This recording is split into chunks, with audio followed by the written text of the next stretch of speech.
Is iQOO 15 strong this year? As a mid-range gaming user of iQOO 13 for over a year, I am definitely qualified to help answer this question. Before starting, I want to preface with one sentence. iQOO 15 is definitely the most...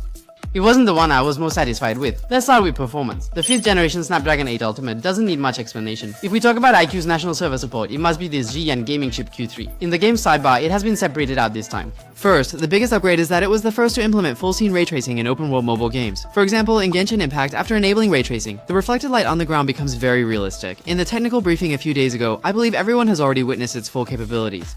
And I believe the main core of iQOO is its super resolution feature. I can confidently tell everyone that this generation of iQOO under the Q1SS super rendering engine is unmatched. Not only is the effect excellent, but it has also been adapted for all major mainstream games. You can take a look at this picture for specifics.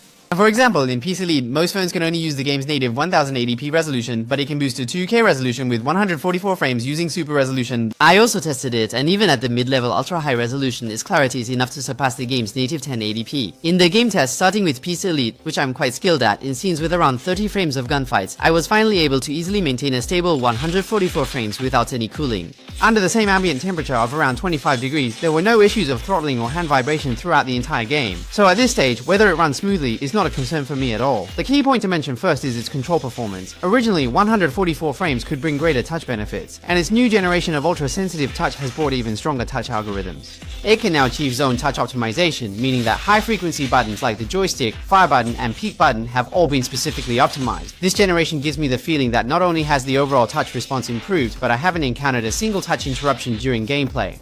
Casually recorded around, average rate 142.1. The fluctuation range is very small, almost a straight line. Played for a total of 50 minutes, the game consumed 12% of the battery, with an ambient temperature of around 25 degrees and the phone temperature around 41 degrees.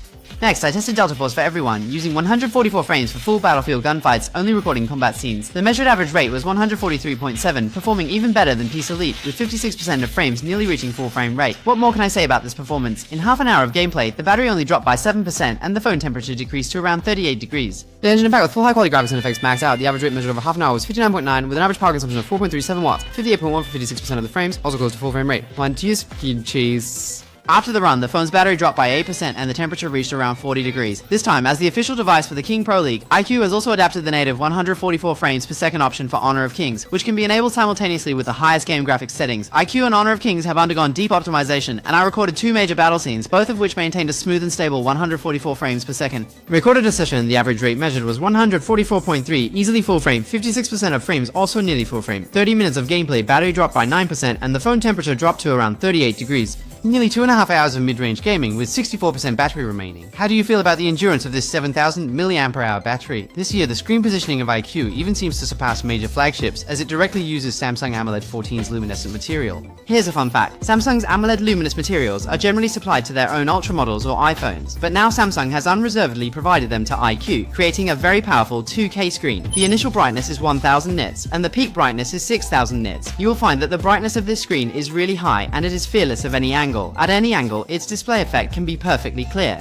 This screen is undoubtedly iQOO's most outstanding masterpiece today. In terms of imaging, the long-awaited telephoto is finally here, featuring a powerful blue field laser algorithm. I casually took a few photos of a kitten, and you can see the fur is distinct, not much different from their flagship. In other aspects, it has a dual-axis vibration motor, dual 1511 stereo speakers, and ultrasonic fingerprint unlocking. Factory equipped to a 009S6. Overall, this year's iQOO 15, like its own flagship, remains incredibly stable, with no cutbacks or normal iterative upgrades, and even a big surprise with the screen. So I still say, brothers pursuing performance can confidently go for it.